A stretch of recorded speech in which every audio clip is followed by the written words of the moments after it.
I'm going to go over SRAs with you. So from your client profile, go to settings and make sure this SRA button is clicked. If it's not, you won't see the form. Then you're going to go to forms, and under admission form tab, it's right at the bottom here, SRA agreement.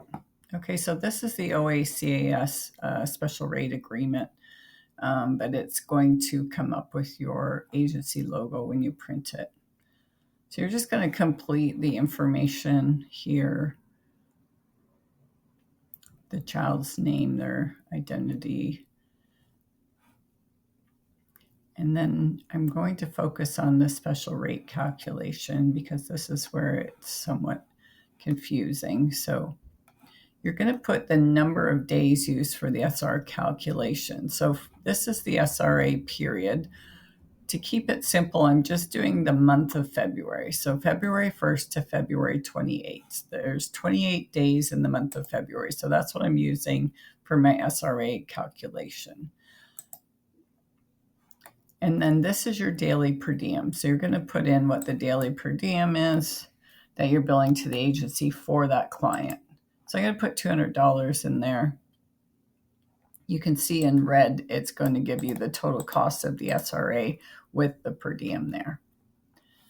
Okay, so let's go over this. So we've got school days, non-school days, and exceptional days.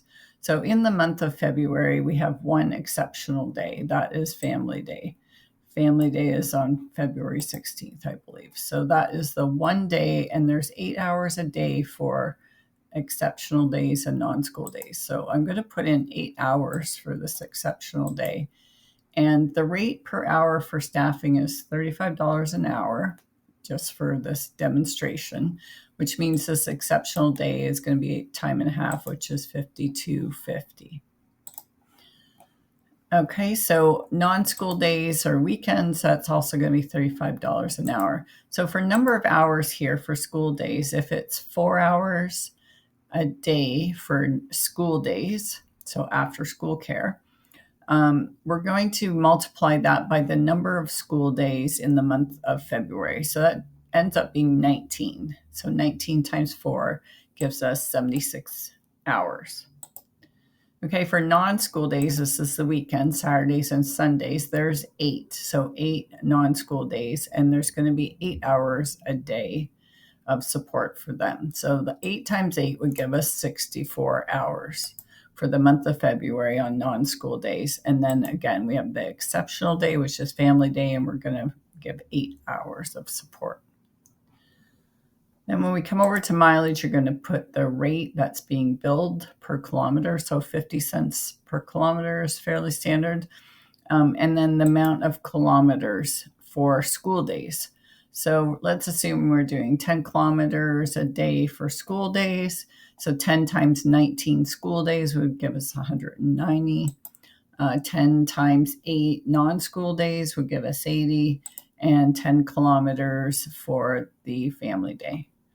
And then other costs, this could be costs for activities or food or whatever it may be. So I'm, again, just keeping it simple. I'm going to put in $10 per day for the number of days. So 19 school days, 8 non-school days, and 1 exceptional day. And then the calculations automatically show up here. So this is the staffing costs.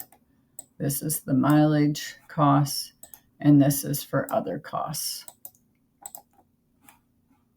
So the total cost of the SRA from February 1st to February 28th is $5,740. Okay, so if you were going to do this for a period of 3 months, you would need to fill out 3 months of, figure out how many days are in those 3 months and calculate appropriately. Okay, and this automatically calculates your HST there for you. All right, so specify what the other costs are for, and there's a box here for comments if you need to make any other comments or explain your rationale for the supports here. and what these supports are related to. Is it safety? Is it clinical intervention, medical supervision, or other? And as you click them, those boxes open up for you to comment in. These boxes are all expandable, so you can write as much as you need to. Part D is more details. Part E, details of SRA supports for identity.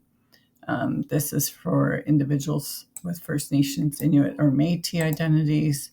And then Part F, SRA supports in the plan of care, how this is going to be measured. And then there's goals. And so you can add as many goals that you need. You can just click add row to add another goal. And then you can add here any strengths. And then Part G is for renewal. So if this is a renewal and not a new one, then you would fill out this bottom part. And Part H is joint planning with the child and youth. Okay. So this just outlines when this takes effect. So it would be February 1st. And it would be reviewed how often. So we'll say monthly at the request of all participants. And then here you can put in your information, the placing agency. It's usually a local or home agency. Sometimes there's coverage, the title of the worker, and the date that they're signing. And then you can have them sign it, or if you're downloading and emailing it to them, then there'll be a line there for them to sign it. For any band reps. And this is for the resource licensee. So yourself, whoever's completing that form, put in the date.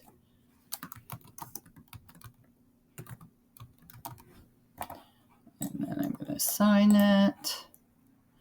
And then anyone else that may need to be added, and you can add as many rows as you need.